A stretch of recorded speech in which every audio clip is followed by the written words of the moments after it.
반갑습니다. 여러분 새해 복 많이 받으십시오. 네, 우리 윤춘미 자매 성찬 쉐어링 함께 나눠주셔서 또한 감사합니다. 2000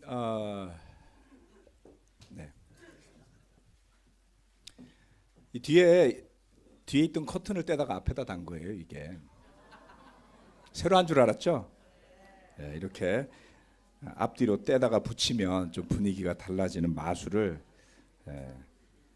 제 아내가 잘합니다. 무슨 청와대 대변인 같죠? 나중에 유튜브에 올라간 영상 한번 보세요. 분위기가 사뭇 달라진 것 같습니다.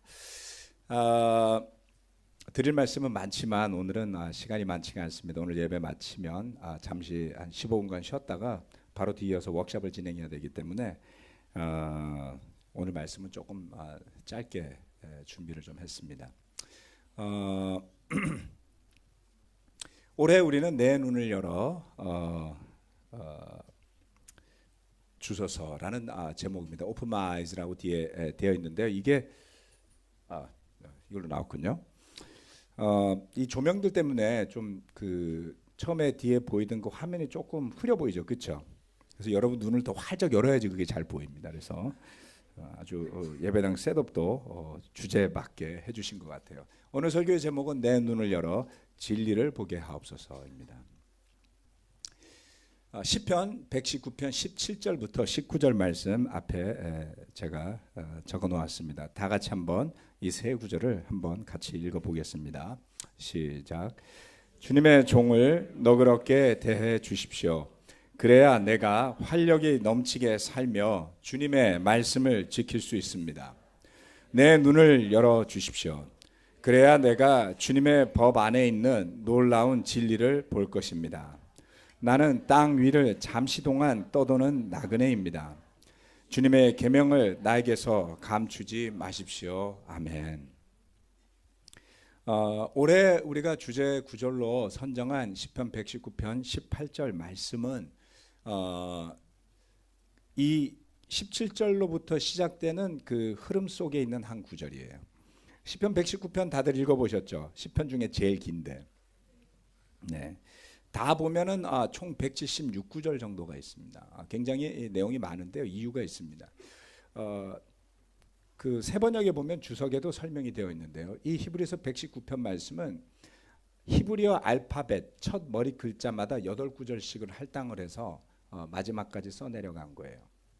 그래서 전체 나누기 8로 하면 22가 딱 떨어집니다. 그래서 말하자면 ABCD 중에 첫 번 1절부터 8절까지는 A로 시작이 됩니다. 모든 문장이.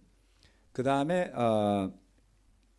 9절부터 16절까지는 또 B로 시작이 되고요. 그 다음에 17절부터 시작이 되어서 24절까지 나오는 거가 C로 시작이 되는 구절들입니다. 그래서 잘 보면 8구절마다 그 시작하는 단어를 정해서 시작하다 보니까 그 대표 알파벳이 나타내는 그 의미를 그 첫 구절들이 좀 담아서 이렇게 쭉 진행을 하는 것을 볼 수가 있습니다. 그래서 물론 한글로 번역이 되어 있기 때문에 그 히브리어 알파벳이 다 드러나진 않아요. 그래도 잘 살펴보시면 내용을 알 수가 있는 부분이 있습니다.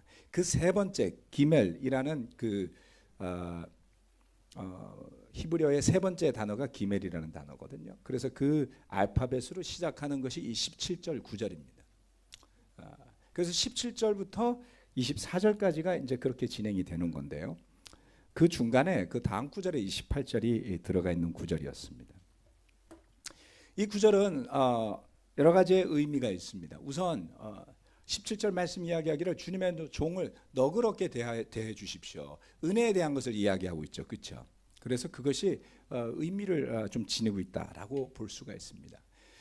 눈을 열어 진리를 보게 하옵소서라고 했는데요. 이 18절 말씀은 오늘 승현 형제가 오프닝하면서 환영하면서 말씀을 나눈 것과 아주 그 설명이 적절한 설명이기도 합니다.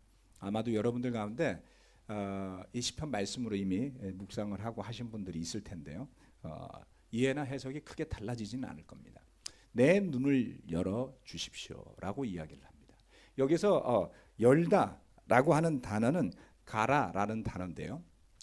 그 기역자 같은 이 단어가 기멜이에요. 기멜.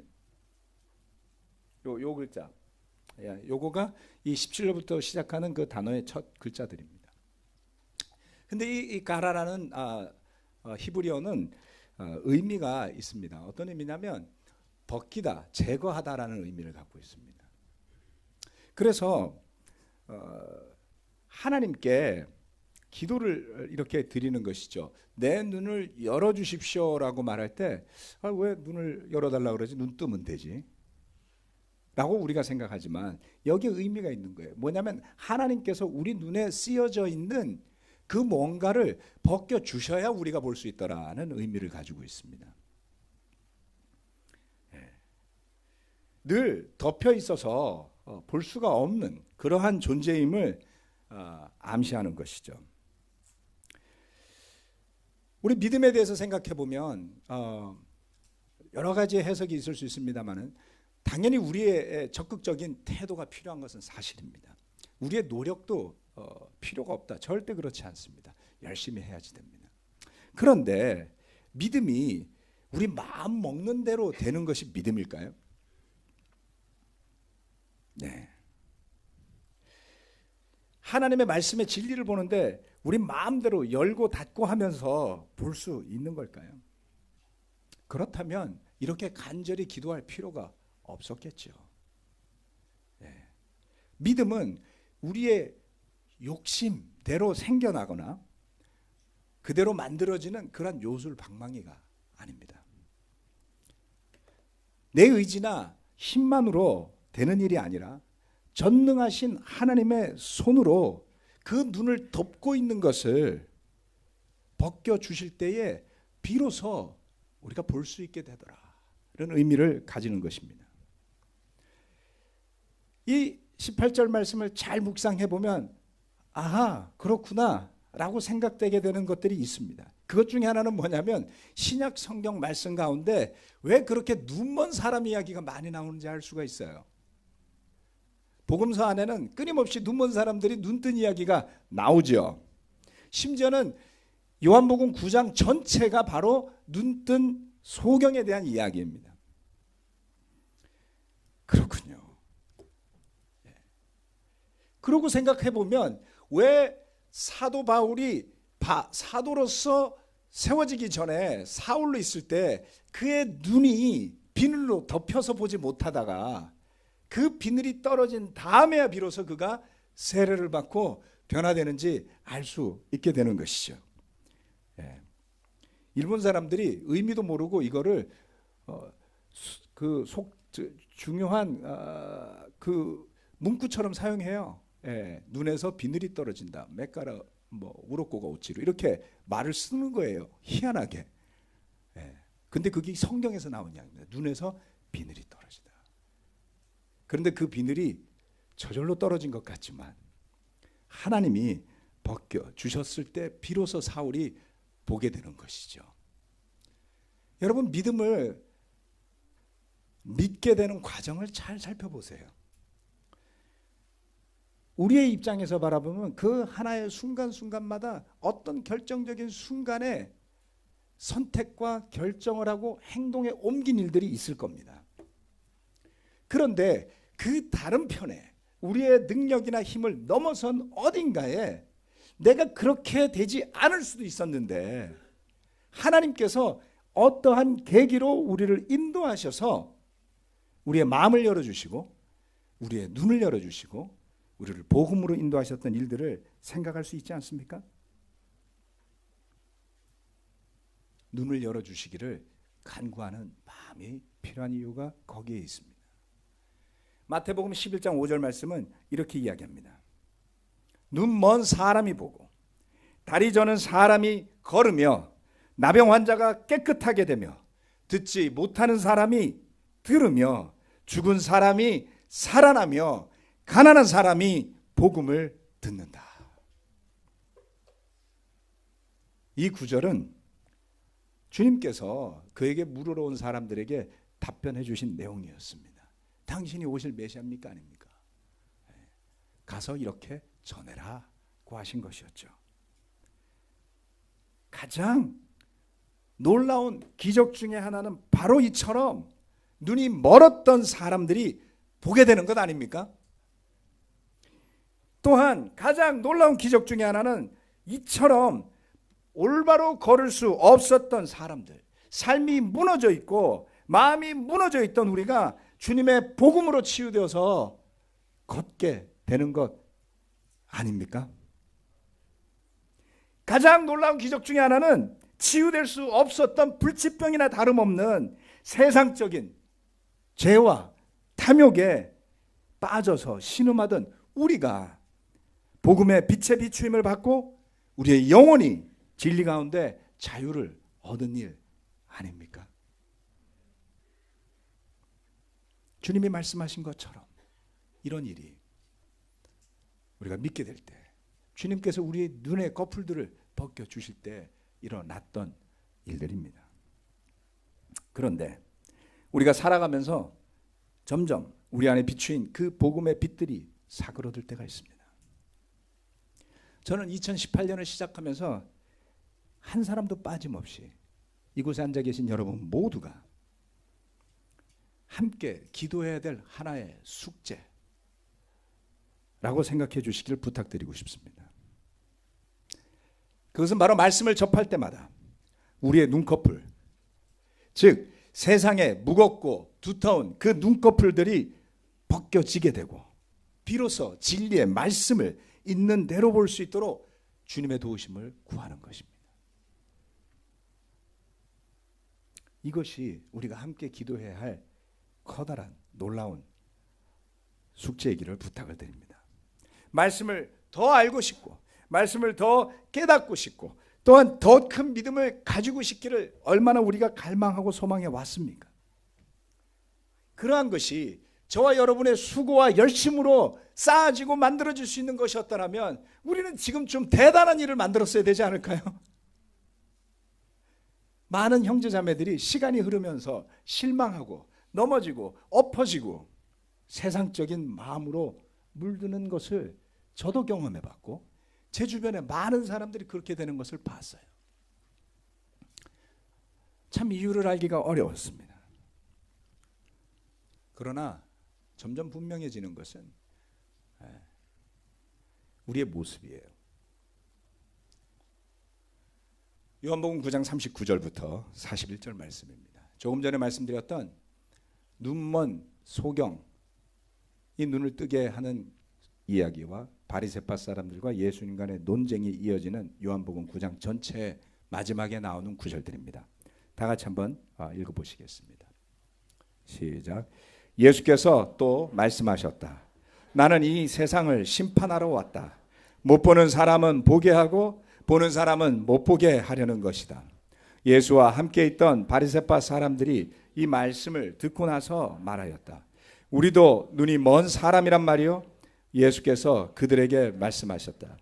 너희가 눈이 먼 사람들이라면 도리어 죄가 없을 것이다. 그러나 너희가 지금 본다고 하니 말하니 너희의 죄가 그대로 남아 있다. 눈먼 한 사람이 눈뜬 일로 그 스토리가 여기까지 넘어왔어요.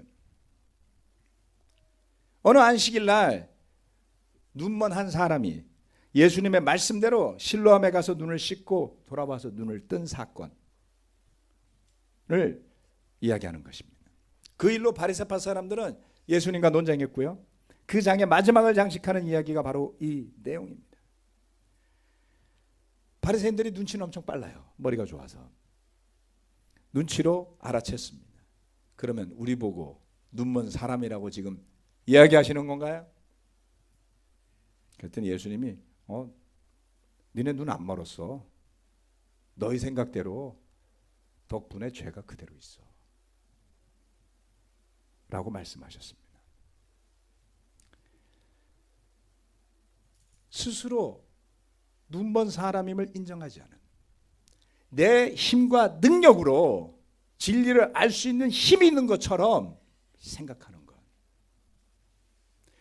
나의 수고와 열심으로 하나님으로의 대단한 일을 만들어낼 수 있을 것처럼 믿는 것, 기분은 좋죠.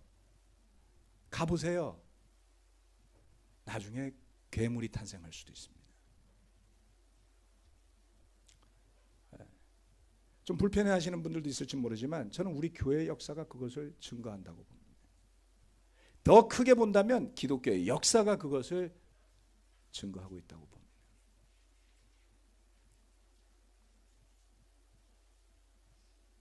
눈먼 사람임을 인정하지 않는 것. 구원 받았는데요.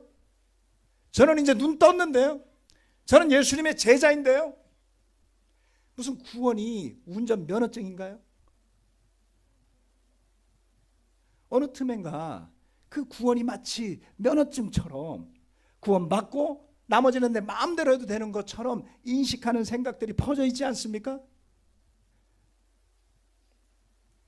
눈을 열어달라고 주님께 구하는 것은 자신의 부족함을 알고 있음을, 자신이 죄인임을 알고 있음을, 자신의 능력으로는, 스스로의 힘으로는 진리를 깨달을 수 있는 힘이 없음을 인정하는 믿음의 시작이나 다름없는 것입니다.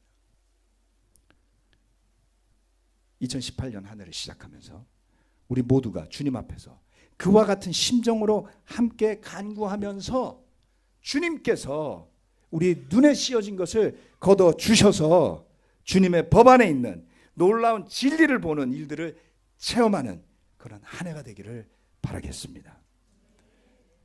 시편 119편 18절 말씀 다 같이 한번 읽어볼까요? 시작. 내 눈을 열어주십시오. 그래야 내가 주님의 법 안에 있는 놀라운 진리를 볼 것입니다. 아멘. 주님 많이 높임을 받고 말로가 아니라 진심으로 삶으로 주님의 영광이 드러나는 한 해가 되기를 바라면서 말씀 마치겠습니다. 아멘.